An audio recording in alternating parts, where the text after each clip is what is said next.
Сәлем, қымбатты досым. Сенімен қайта жүздескеніме қуаныштымын. Бүгінгі аудиопрактикаға қош келдің. Ендеше бастайық. Ұйқылы гипноз адамға тез демалуға және тез ұйықтауға көмектесетін әдіс.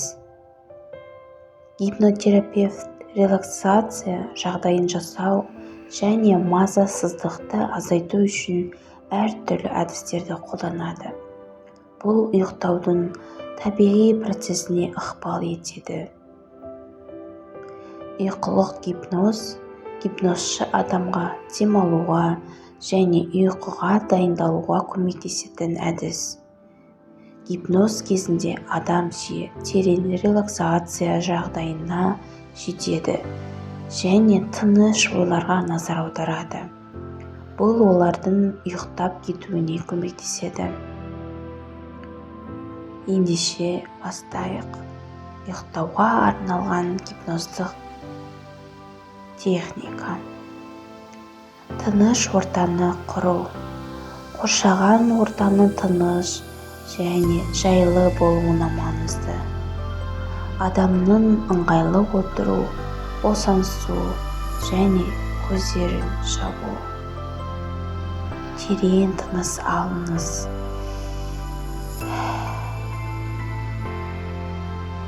Мұрыннан арқылы баяу және терең демалуыңыз сұралады. Содан кейін әрбір ингаляцияға және дем шығаруға назар аудара отырып, ауыз арқылы дем шығаруыңызды ұмытпаңыз. Денені бірте-бірте босаңсу. Денеңізге назар аударыңыз.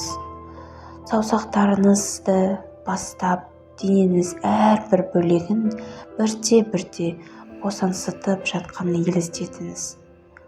Назарыңызды аяққа, асқазанға, кеудеге, иыққа, қолдарға, мойынға және бетке аударып жоғарыға қарай жылжытыңыз.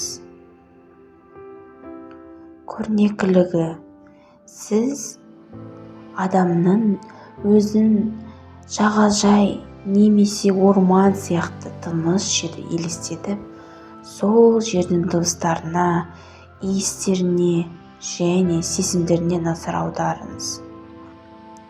Баяу санау. Релаксация жақсарту үшін санауды пайдаланыңыз. Мысалы, 10-нан 1-ге дейін санауды ұсынамын. Әр санмен босаңсыған және сабырлы болғанын елестете алыңыз. Ұйқыға кету. Толығымен босаңсыған кезде сіз ұйқыға бара отырып, денеңіздің қалай жеңіл және демалатынын сезе отырып, ұйқы апара аласыз. Гипноз ғажайып ем емес екенін есте ұстаған жөн және оны сәтті қолдану үшін адамның сенімі мен дайындығын талап етеді.